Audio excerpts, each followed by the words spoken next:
नमस्कार प्यारे बच्चों, स्वागत है आपका कक्षा 9 की हिंदी की वर्कशीट नंबर 45 में, जिसका विषय है अलंकार। अलंकार पिछले एक कार्यपत्रक में आप पहले भी पढ़ चुके हैं। आज हम इसके दूसरा भाग करेंगे। आज है दिनांक 16 अक्टूबर 2020। अलंकार, जैसा कि हम चर्चा कर चुके थे कि अलंकार का अर्थ होता है आभूषण या गहना, काव्य का आभूषण। जिस प्रकार कोई स्त्री अपने आप को सुंदर दिखाने के लिए आभूषणों का प्रयोग करती है, उसी प्रकार से हमारे कवि ने, लेखकों ने भी अपने काव्य में सुंदरता लाने के लिए कुछ शब्दों का प्रयोग किया है, जिससे उनकी काव्य में और भी सौंदर्य उत्पन्न हो जाता है। जैसे हमने चर्चा करी थी, मान लीजिए रघुपति राघव राजा राम। यहाँ पर देखिए र वर्ण की आवृत्ति से पंक्ति में कितनी सुंदरता आ गई है। तो ये थे हमारे शब्दा अलंकार, जहाँ पर शब्द से सुंदरता उत्पन्न होती है। आज हम चर्चा करेंगे अर्था अलंकार। अर्था अलंकार में अर्थ के कारण सुंदरता उत्पन्न होती है। अर्था अलंकार के यहाँ पर 5 भेद दिए हुए हैं। आज की वर्कशीट बहुत ज़्यादा भरी भरी है, देखकर घबराए नहीं। असल में ये बहुत ही आसान होने वाली है आपके लिए। जैसे हमने शब्दा अलंकारों पर चर्चा करी थी, आज हम अर्था अलंकारों पर चर्चा करेंगे। अर्था अलंकार का सबसे पहला भेद जो हमें यहाँ बताया गया है, उपमा। अब ये यहाँ पर बहुत भरा भरा लग रहा है, इसलिए मैंने आपके लिए इनको अलग अलग लिखने का प्रयास किया है। उपमा अलंकार, जहाँ पर दो वस्तुओं की तुलना उनके रूप, रंग या गुण के आधार पर की जाए, वहाँ उपमा अलंकार होता है। यानी कि यहाँ पर हम सरल शब्दों में अगर कहें तो किसी की तुलना किसी से की जाती है। जिसकी तुलना कर रहे हैं, जिससे तुलना कर रहे हैं, दोनों आपके सामने बहुत ही स्पष्ट रूप में दिखाई देंगे। उदाहरण देखिए, हाय फूल सी कोमल बच्ची, हुई राख की ढेरी। कविता की पंक्ति है। यहाँ पर देखिए आपको स्पष्ट नज़र आ रहा है कि बच्ची की तुलना किससे की गई है? फूल से की गई है। अब इसके आधार पर उपमा अलंकार में 4 इसके तत्व बताए गए हैं: उपमेय, उपमान, वाचक शब्द और एक होता है साधारण धर्म। उपमेय किसको कहा जाता है? जिसकी तुलना की जाती है। अब यहाँ पर किसकी तुलना की गई है? बच्ची की तुलना। उपमान, जिससे तुलना की जाती है, यानी कि फूल। वाचक शब्द, ये बहुत ही सरल उपमा अलंकार की पहचान है। आप बिल्कुल इसको याद कर लीजिए। मैं मानती हूँ कि मान लीजिए आपको उपमा अलंकार बिल्कुल नहीं समझ आया, आप जहाँ पर भी इन शब्दों को देखें, वहाँ पर आप उपमा अलंकार लिख सकते हैं। आपका उत्तर बिल्कुल ठीक होगा। सम, सा, सी, से, सरेस आदि। कहने का मतलब ये है कि तुलना के लिए जब आप इन शब्दों का प्रयोग होता देखेंगे, तो वहाँ पर आप आंख बंद करके उपमा अलंकार लिख दीजिए, आपका उत्तर बिल्कुल ठीक हो। आइए अपने कार्यपत्रक में देखिए इन्होंने उदाहरण दिया है हमें। राधा का मुख चंद्रमा के समान सुंदर है। राधा का मुख चंद्रमा के समान सुंदर है, यानी कि यहाँ पर मुख की तुलना चंद्रमा से की गई है। जिसकी तुलना की जाती है, यानी कि वो क्या है यहाँ पर? मुख। जिससे तुलना की गई है, वो क्या है यहाँ पर?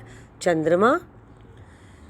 किन शब्दों का प्रयोग आया है? देखिए, समान, उसमें तुलना दिखाने के लिए, और उसका आधार क्या है?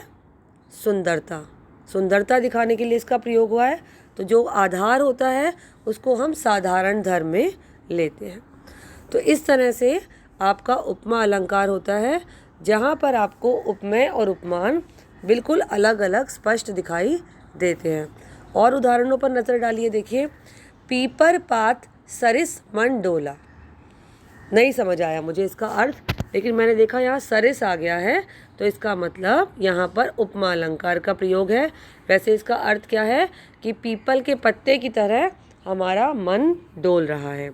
नील गगन सा शांत हृदय, चांद सा सुंदर चेहरा, दोनों में देखिए सा का प्रयोग है, तो स्पष्ट है आपको यहाँ पर उपमा अलंकार है। अब उपमा अलंकार से आप एक कदम, एक सीढ़ी और ऊपर चढ़िए। अगला अलंकार आता है हमारा रूपक अलंकार। कई बार हमें उपमा और रूपक में अंतर स्पष्ट नहीं होता, हम गलती कर जाते हैं, लेकिन यहाँ पर मैं आपको पहचान बताऊंगी एक। अब हम पहले परिभाषा की तरफ ध्यान देते हैं, जहाँ उपमेय और उपमान में भेद समाप्त हो जाए। उपमा में हमें उपमेय और उपमान अलग अलग स्पष्ट दिखाई दे रहे हैं, वाचक शब्दों का प्रयोग है, लेकिन यहाँ पर वाचक शब्द का प्रयोग नहीं होता।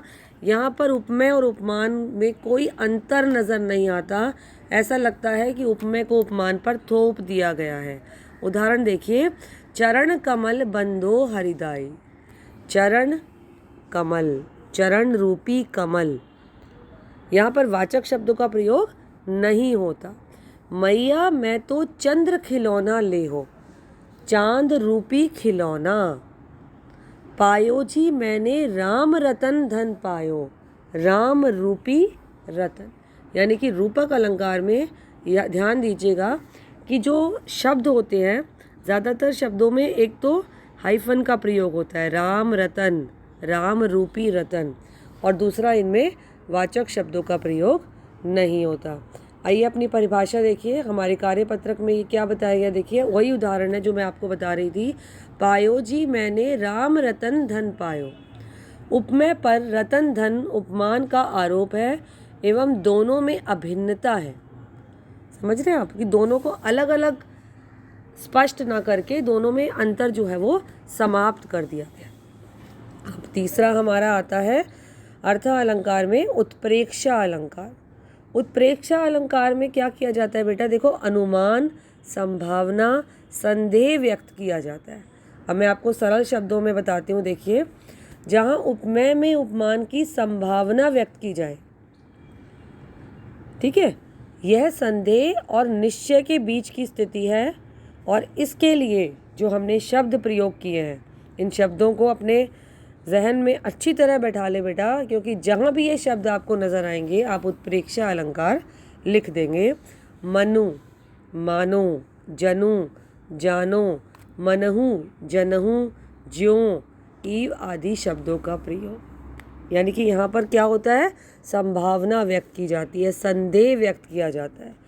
उदाहरण देखिए, उस वक्त मानो क्रोध के तनु कांपने उनका लगा, मानो हवा के जोर से सोता हुआ सागर जगा। मानो यानी कि वो अपनी अनुमान, अपनी संभावना व्यक्त कर रहे हैं कि ऐसा भयावह वातावरण था कि ऐसा लग रहा था कि सोता हुआ सागर भी अपने जोरों से उफान पर आ गया। ऊंचा होता ताड़ का वृक्ष, मानो छूने अंबर तल को। मानो, फिर वही बात है, मानो मतलब संदेह या संभावना व्यक्त की जा रही है। तो जहाँ पर हम उपमेय और उपमान में संभावना, संदेह की स्थिति होती है, निश्चय नहीं होता बिल्कुल, तो वहाँ पर उत्प्रेक्षा अलंकार होता है। अगला हमारा अलंकार बहुत ही आसान है, अतिशयोक्ति अलंकार। अतिशयोक्ति अलंकार, जहाँ पर किसी बात का बहुत ही बढ़ा चढ़ाकर वर्णन किया जाता है, वहाँ पर हमारा उत्प्रेक्षा अलंकार होता है, अतिशयोक्ति अलंकार होता है। उदाहरण देखिए क्या कह रहे हैं ये, देख लो साकेत नगरी यह ही, स्वर्ग से मिलने गगन को जा रही। किसी साकेत नगरी का इतना बढ़ा चढ़ाकर वर्णन किया गया, उसकी सुंदरता का देखिए कि कह रहे हैं कि वो साकेत नगरी इतनी विशाल है, इतनी वैभव से संपन्न है कि आज वो ऊपर गगन को मिलने जा रही है। एक और उदाहरण है जो बहुत ही मशहूर है, बहुत ही आप बार बार सुनेंगे इसको। देखिए कि हनुमान की पूंछ में लगन न पाई आग, लंका सिगरी जल गई, गए निशाचर भाग। अभी हनुमान की पूंछ में आग भी नहीं लगी थी कि पहले ही सारी लंका जल गई और सारे राक्षस भाग गए। तो यहाँ पर हनुमान की उसका विशालता का, उनकी बल का इतना बढ़ा चढ़ाकर वर्णन किया गया है कि यहाँ पर अतिशयोक्ति अलंकार। अगला हमारा अलंकार आता है मानवीकरण अलंकार। मानवीकरण यानी कि वो अलंकार जहाँ पर निर्जीव को, निर्जीव वस्तुएं क्या होती है जिनमें जान नहीं होती, उनको सजीव के समान प्रस्तुत किया जाता है, वहाँ पर हमारा मानवीकरण अलंकार होता है। देखिए, बीती विभावरी जागरी, अंबर पनघट में डुबो रही, तारा घट उषा नागरी। इस काव्य पंक्ति में उषा काल को, सुबह के समय को एक स्त्री के रूप में, नायिका के रूप में प्रस्तुत किया गया। अभी आप एक कविता भी पढ़ेंगे अपनी 9th में, मेघ आए बड़े बन ठन के सवर के।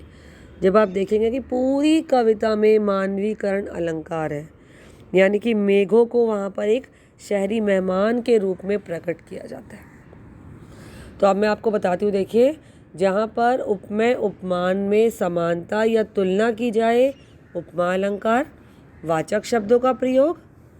रूपक अलंकार, जहाँ पर उपमेय और उपमान में अंतर समाप्त हो जाए, कोई वाचक शब्दों का प्रयोग नहीं। उत्प्रेक्षा में संभावना व्यक्त की जाती है, संदेह की स्थिति होती है, मनु मानो जनु जानो जैसे शब्दों का प्रयोग होता है। अतिशोक्ति अलंकार, जहाँ बहुत ही बढ़ा चढ़ाकर वर्णन किया जाता है। मानवीकरण अलंकार, जहाँ निर्जीव को सजीव के समान प्रस्तुत किया जाता है। अब आइए अपने अभ्यास कार्य को देखें। आज का कार्यपत्रक थोड़ा बड़ा हो जाएगा बेटा आपके लिए, लेकिन अभ्यास कार्य बहुत ही आसान है। देखिए, पहले अभ्यास में आपको भेद बताने। मैया मैं तो चंद्र खिलौना ले हो, चंद्र रूपी खिलौना। उपमेय उपमान में भेद समाप्त हो गया। रूपक अलंकार। नाची अचानक ही उठे बिनु पावस मनमोर। अब ये क्या है, देखिए, यहाँ पर मनु मानो जैसे शब्दों का प्रयोग तो नहीं है, लेकिन आप थोड़ा सा ध्यान दीजिए कि वहाँ पर संभावना व्यक्त की जा रही है। तो यहाँ पर कौन सा है, उत्प्रेक्षा अलंकार। चरण कमल बंदो हरिदाई, चरण रूपी कमल, रूपक अलंकार। जान पड़ता है नेत्र देख बड़े बड़े, हिरकों में गोल नीलम है जले। जान पड़ता है यानी कि फिर से संभावना व्यक्त की जा रही है, उत्प्रेक्षा अलंकार।